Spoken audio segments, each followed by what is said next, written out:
प्रदेश हमारा का वक्त है। नमस्कार, आपके साथ मैं रविंद्र सिंह। शुरुआत जयपुर से आ रही बड़ी खबर से करेंगे।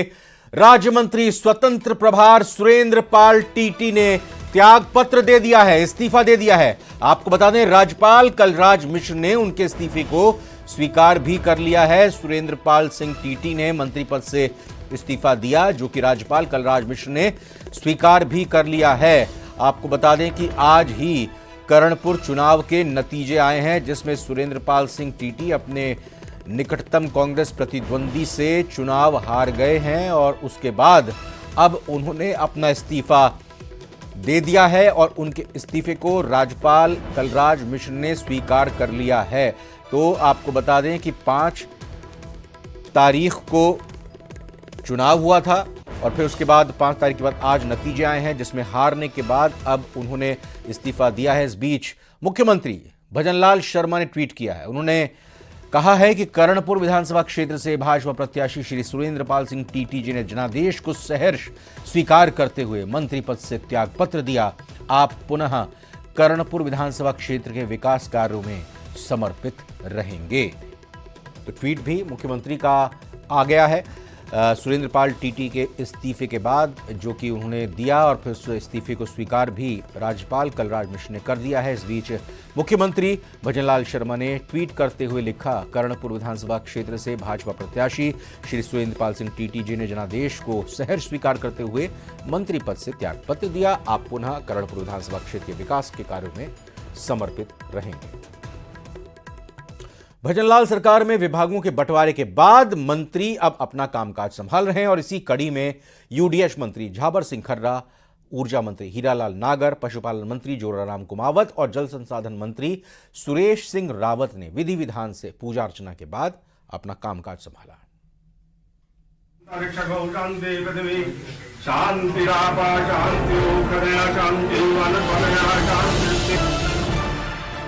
झाबर सिंह खर्रा ने संभाला कार्यभार।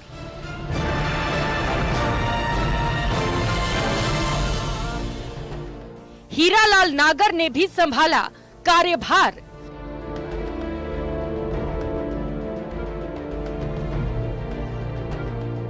जोराराम कुमावत और सुरेश सिंह रावत ने भी संभाला कार्यभार।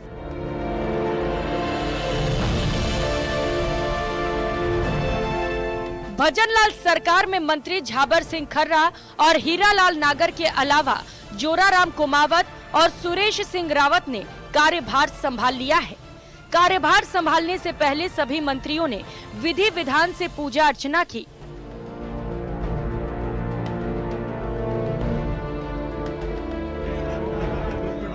सबसे पहले बात करते हैं भजनलाल सरकार में यूडीएच मंत्री झाबर सिंह खर्रा की, जिन्होंने सचिवालय विधि विधान से पूजा अर्चना के बाद अपना कार्यभार संभाला।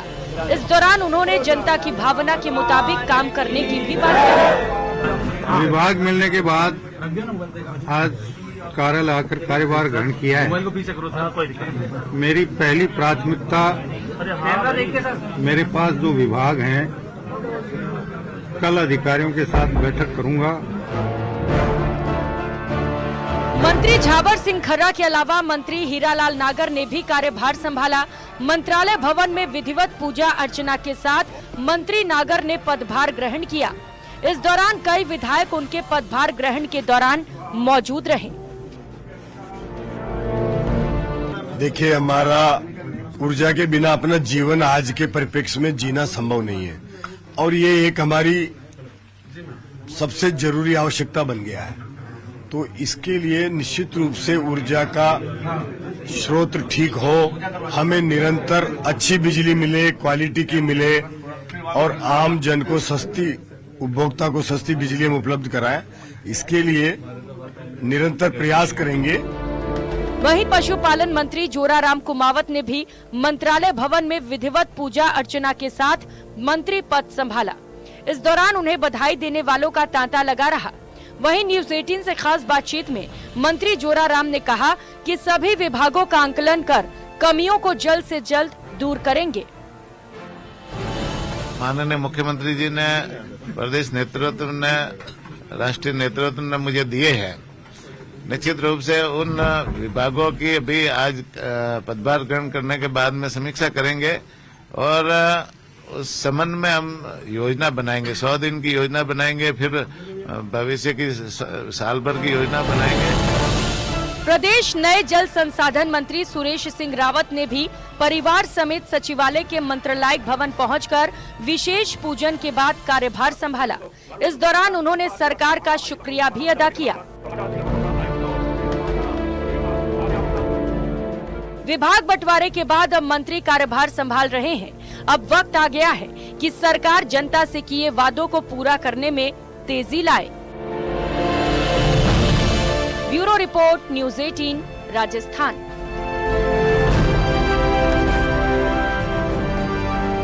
ब्रेकिंग न्यूज राजसमंद से मिल रही है, जहां पर मुख्यमंत्री भजनलाल शर्मा का कल राजसमंद दौरा प्रस्तावित है। कल दोपहर 2:30 पर मुख्यमंत्री भजनलाल शर्मा नाथ द्वारा के बिलोता में पहुंचेंगे, जहां विकसित भारत संकल्प यात्रा शिविर का मुख्यमंत्री की तरफ से अवलोकन किया जाएगा। तो बड़ी खबर मुख्यमंत्री की दौरे को लेकर आपको बता रहे हैं। राजसमंद का दौरा है, कल मुख्यमंत्री का दौरा प्रस्तावित है। दोपहर 2:30 पर नाथ द्वारा के बिलोता पहुंचेंगे और इस दौरान विकसित भारत संकल्प यात्रा शिविर का अवलोकन मुख्यमंत्री की तरफ से किया जाएगा। दिल्ली पुलिस के हाथ लगे आईएसआईएस के आतंकवादी से कई चौंकाने वाले खुलासे हो रहे हैं। आतंकी शाहनवाज को पिछले साल अक्टूबर में दिल्ली पुलिस ने गिरफ्तार किया था। उस पर 5 लाख रुपए का इनाम था। इस रिपोर्ट में देखिए।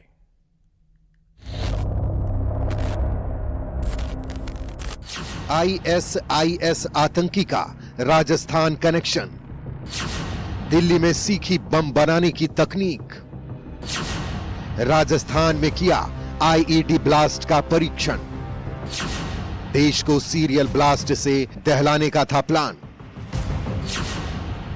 शहनवाज के खुलासे ने किया हैरान।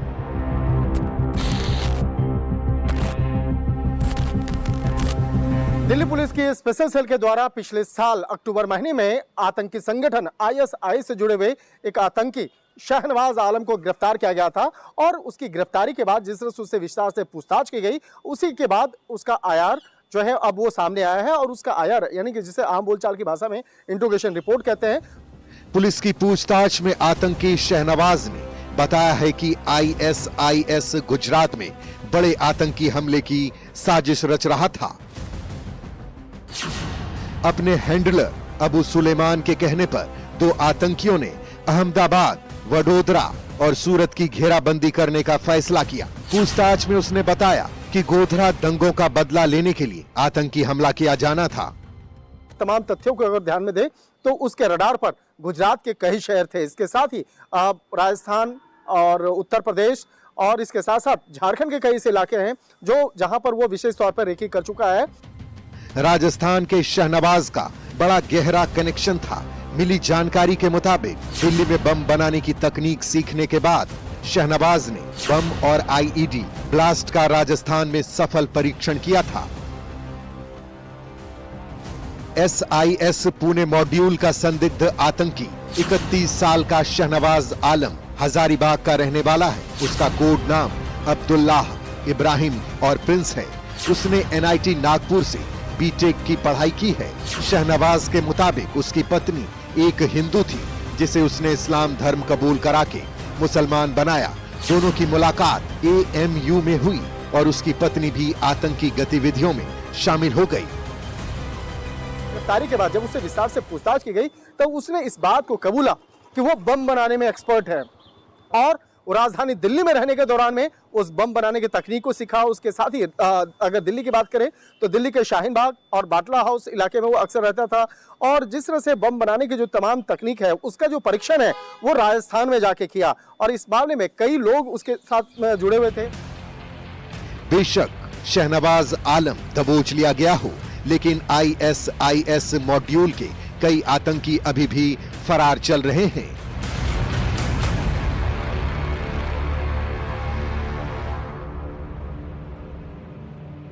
अहमदाबाद में जाकर के वहां पर कई नेताओं के बारे में भी रेकी किया था और इसके साथ साथ वहां के कई बड़े प्रतिष्ठान हैं वहां पे रेकी किया और एक बड़े आतंकी वारदात को अंजाम देने की जो एक साजिश रचा था। तो इस मामले में काफी महत्वपूर्ण जानकारियों को इकट्ठा किया गया है। जल्द ही इस मामले में कुछ और बड़े खुलासे देखने को मिल सकते हैं। शंकर आनंद, न्यूज़ 18 स्पेशल सेल दफ्तर, दिल्ली। इधर ऑनलाइन गेम ने एक परिवार को बर्बाद कर दिया। भांजे ने ऑनलाइन गेम में मामा के लाखों रुपए लगा दिए और इस बात की मामा को भनक तक नहीं लगी। कलयुगी भांजे ने मामा को भी ठग लिया। भांजे की इस करतूत पर देखिए हमारी एक्सक्लूसिव रिपोर्ट। रुपए तो निकला लिए, हमसे खाता खाली हो गया। मतलब 22 तक के लगभग 72 लाख के लगभग मैंने राशि निकाल ली। 4 माह ऑनलाइन गेम ने किया बर्बाद। भांजे ने मामा को ठगा। ठगों से आप भी रहे सतर्क। ऑनलाइन गेम के विषय में तो आपने खूब सुना ही होगा, लेकिन इस ऑनलाइन गेम की लत ने एक परिवार को बर्बाद कर दिया। आपको तस्वीर में कुछ लोग दिखाई दे रहे होंगे। ये कोई हाई फाई लोग नहीं है, गांव के भोले भाले किसान हैं।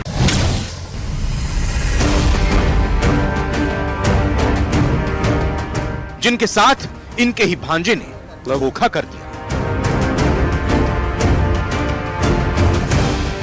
मामा को भरोसा ही नहीं हो रहा कि उनके अपने भांजे ने उनके साथ ऐसा कर दिया। माँ के वजह हमारे एटीएम से सुराग ले गया। वो एटीएम से उसने पैसे निकलाए। हमने हमारे बच्चे की शादी थी इसलिए हम देखने गया था। आप चारों लोग मजदूरी करते? चारों भाई मजदूरी करते। नंबर से हमने खाता चेक कराया था, हमारा 4 रुपए का खाता साफ मिला। तो कितना पैसा होगा चारों का? चारों का पैसा हमारे 72,50,000 रुपए थे। इन पीड़ित लोगों का दुख आपने सुना है, जिनके साथ ठगी हुई है। पीड़ित किसान ने बताया कि दौसा के धनावड़ गांव के रहने वाले 4 भाइयों की जमीन दिल्ली मुंबई एक्सप्रेसवे में अधिग्रहण हुई थी। 2019 में चारों भाइयों को 1 करोड़ 10 लाख रुपए से ज्यादा का मुआवजा मिला।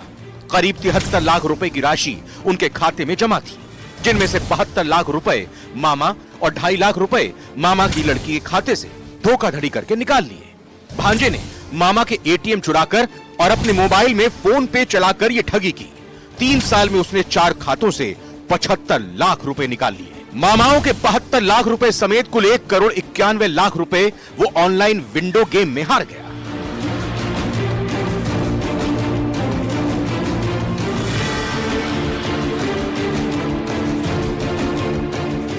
वो ऑनलाइन गेम में हार गया।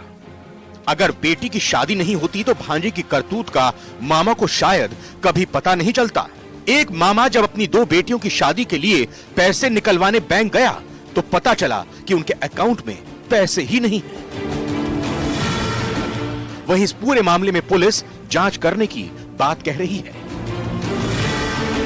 उनका भांजा जो पढ़ा लिखा था, ये लोग कम पढ़े लिखे थे, उनका भांजा उनसे एटीएम ले गया चुपके से। उनको मामाओं को पता नहीं चला और उन में से धीरे धीरे एटीएम फोन पे से सारे पैसे निकाल लिए। ऑनलाइन गेम की आदत ने 2 परिवारों को बर्बाद कर दिया। इन पीड़ित किसान का दर्द अब कौन समझेगा, जिन्होंने अपनी जमीन भी गंवा दी और पैसे भी।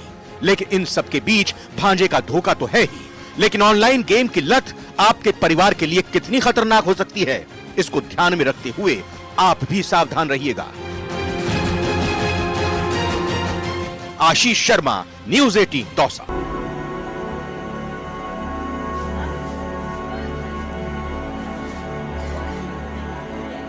बीजेपी सरकार ने सत्ता में आते ही एक एक कर कांग्रेस राज की योजनाओं को समीक्षा के दायरे में लाना शुरू कर दिया। अन्नपूर्णा योजना के बाद अब Mahatma Gandhi English medium school का नंबर आया है। इस रिपोर्ट में देखते हैं। शिक्षा मंत्री मदन दिलावर ने कार्यभार ग्रहण करने के साथ ही कांग्रेस सरकार की योजनाओं का रिव्यू करने का फैसला किया है। शिक्षा विभाग के अधिकारियों के साथ बैठक के बाद नए शिक्षा मंत्री ने कहा कि नई शिक्षा नीति में कक्षा 1 से 5वीं तक मातृभाषा में पढ़ाए जाने का प्रावधान है। इसीलिए महात्मा गांधी अंग्रेजी माध्यम स्कूलों पर दोबारा विचार किया जाएगा। नई एजुकेशन पॉलिसी उसमें कक्षा 1 से लगाकर 5वीं तक मातृभाषा या लोकल भाषा में पढ़ाने का प्रावधान है। हम उसका भी अध्ययन करके धीरे धीरे जो न्यू एजुकेशन पॉलिसी है उसको लागू करेंगे। आपको बताते चलें कि गहलोत सरकार ने साल 2019 में सूबे के सभी 33 जिलों में पायलट प्रोजेक्ट के तौर पर Mahatma Gandhi English medium school खोले थे, जिन्हें लेकर जनता में खासा क्रेज देखा गया था। बाद में सरकार ने प्रदेश भर में करीब 10,000 Mahatma Gandhi English medium school खोले थे। राजस्थान की पिछली कांग्रेस की सरकार ने महात्मा गांधी अंग्रेजी स्कूलों के माध्यम से जनता के बीच में शिक्षा के क्षेत्र को लेकर के अपनी एक अलग पहचान बनाने की कोशिश की। चुनाव में भी इस मुद्दे को भरपूर तरीके से भुनाने की भी कोशिश की गई, मगर कांग्रेस सत्ता में नहीं आई। मदन दिलावर से पहले केंद्रीय मंत्री गजेंद्र सिंह शेखावत ने भी Mahatma Gandhi English medium school बंद करने के संकेत दिए थे। शेखावत का तर्क था कि विदेशी भाषा से संस्कार नहीं मिलते। इंग्लिश मीडियम स्कूल के साथ ही मदन दिलावर ने पाठ्यक्रम बदलने का भी संकेत दिया। इतिहास में क्या गलत मानते हैं? पहले खुल के कहते हुए हैं, अब तो इतिहास में ये गलत है कि जो घटनाएं नहीं हुई और उसको होना बता करके गलत पढ़ाया जा रहा है, तो उसमें संशोधन करना आवश्यक है। पर एक साथ नहीं, हम अध्ययन करेंगे इसका क्या उपयोगी है, क्या अनुपयोगी है। जाहिर है मदन दिलावर के रिव्यू के फैसले पर कांग्रेस ने कड़ा पलटवार किया, बीजेपी पर भेदभाव की राजनीति के आरोप लगाए। हमारे युवाओं को शिक्षित करने हेतु 3600 से अधिक अंग्रेजी माध्यम के महात्मा गांधी स्कूल खोले थे और उन स्कूलों को आज रिव्यू करने की बात भारतीय जनता पार्टी की सरकार कर रही है। उन्हें ये सोचना चाहिए कि बच्चों के और छात्रों के, युवाओं के भविष्य के साथ खिलवाड़ ना करें। निश्चित तौर पर ग्रामीण क्षेत्र के बच्चों को इस इंग्लिश मीडियम के माध्यम से उनको अपनी स्किल दिखाने का मौका मिल रहा था। निश्चित तौर पर इस सरकार की कथनी और करनी में फर्क है, उनकी बातों से ये लग रहा है। सत्ता बदलते ही पिछली सरकार की योजनाओं के रिव्यू की परंपरा सालों से चली आ रही है, लेकिन इस बार पीएम मोदी की योजना बंद नहीं करने के बयान के बाद ये परंपरा टूटती नजर आई थी।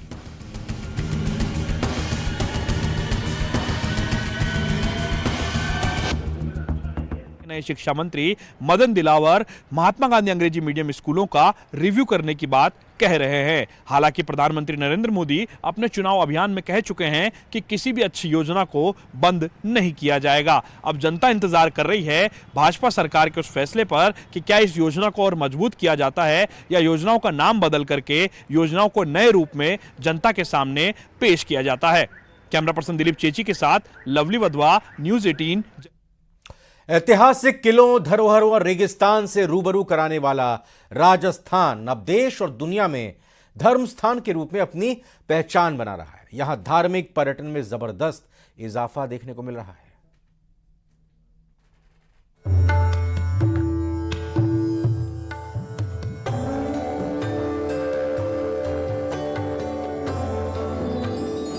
धार्मिक पर्यटन को मिली अविश्वसनीय रफ्तार।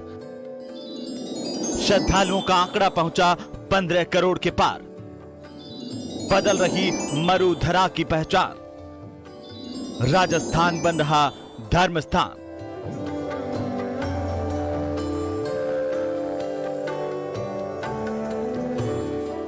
दुनिया भर में कला और संस्कृति का परचम लहराने वाला राजस्थान, देश की आन बान शान का बखान करने वाला राजस्थान, ऐतिहासिक किलों, धरोहरों और रेगिस्तान से दुनिया को लुभाने वाला राजस्थान अब धर्म स्थान के रूप में पहचान बना रहा है। प्रदेश के धार्मिक स्थलों के प्रति आस्था और दुख दर्द से मुक्ति की आशा में यहां पर आने वाले श्रद्धालुओं की संख्या में जबरदस्त इजाफा हो रहा है। ये हम नहीं कह रहे, देवस्थान विभाग के आंकड़े इस बात की गवाही दे रहे हैं। साल 2023 में 15 करोड़ श्रद्धालुओं ने पूजन अर्चन किया। सीकर का खाटू श्याम 2 करोड़ 40 लाख श्रद्धालुओं के साथ अव्वल रहा। गोविंद देव जी, देवयानी, गलता जी वाले जयपुर जिले को दूसरा स्थान मिला। जयपुर में 1 करोड़ 65 लाख से ज्यादा श्रद्धालु आए। तीर्थराज पुष्कर, ख्वाजा की नगरी में 1 करोड़ 31 लाख श्रद्धालु पहुंचे।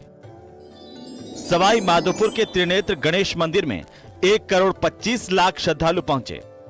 तो भरतपुर की ब्रिज 84 की धरा पर 1 करोड़ से ज्यादा भक्त पहुंचे। तनोट माता मंदिर में 77 लाख से ज्यादा श्रद्धालु पहुंचे। आस्था का राजस्थान से गहरा नाता रहा है। यहाँ तीर्थराज पुष्कर हैं, तो सालासर बालाजी भी भक्तों का दुख हर रहे हैं। सीकर के खाटू श्याम जी का दिव्य दरबार हारे का सहारा साबित होता रहा है, तो ख्वाजा की नगरी में जियारत के लिए पहुंचे अकीदतमंद बाबा से फैज पाते रहे हैं।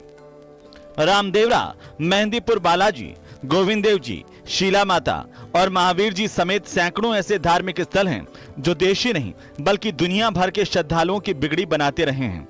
ऐसे में देवस्थान विभाग सुनिश्चित करता है कि आने वाले श्रद्धालुओं को किसी भी तरीके की परेशानी ना हो। सभी देव मंदिरों में इतनी बड़ी संख्या में श्रद्धालु दर्शनार्थ हेतु मंदिरों में जा रहे हैं। इसका मेन रीजन यह रहा कि भारत के माननीय श्री यशस्वी प्रधानमंत्री नरेंद्र मोदी जी ने जिस तरह से भारतीय संस्कृति सनातन मंदिरों को एक नया मूर्त रूप देके उनको इतना भव्य और इतना सांस्कृतिक रूप से प्रस्तुत किया है, जिससे लोगों में भगवान के प्रति आस्था, सनातन के प्रति आस्था जागृत हुई है। धार्मिक पर्यटन बढ़ने से रोजगार तो मिला ही है, राज्य की अर्थव्यवस्था में भी सुधार हुआ है। उम्मीद की जानी चाहिए कि आने वाले समय में श्रद्धालुओं की संख्या में और इजाफा हो। न्यूज़ 18 राजस्थान के लिए जयपुर से महिमा जैन की रिपोर्ट।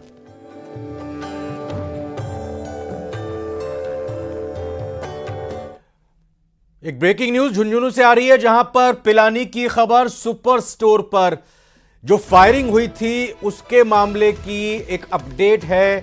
तस्वीरें सामने आई हैं। पुलिस ने फायरिंग करने वाले बदमाशों की परेड करवाई है। सार्वजनिक तौर पर बीच सड़क पर इनका जुलूस निकालते हुए परेड करवाई है। बदमाश हाथ जोड़कर व्यापारियों से माफी मांगते दिखाई दे रहे हैं। पुलिस ने बाजार में बदमाशों की ये परेड करवाई है। पुलिस बदमाशों को पैदल लेकर पहुंची बाजार में और दोनों बदमाश हाथ जोड़कर व्यापारियों से माफी मांगते नजर आए। पुलिस ने परेड के माध्यम से कस्बे में भयमुक्त वातावरण का ध्यान संदेश व्यापारियों को देने की कोशिश की और पुलिस की इस पहल की व्यापारियों ने भी सराहना की है।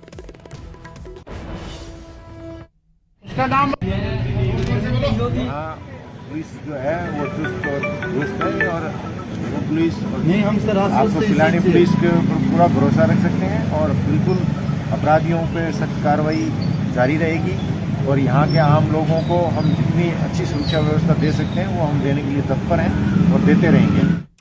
और इसी के साथ फिलहाल बुलेटिन में अभी इतना ही।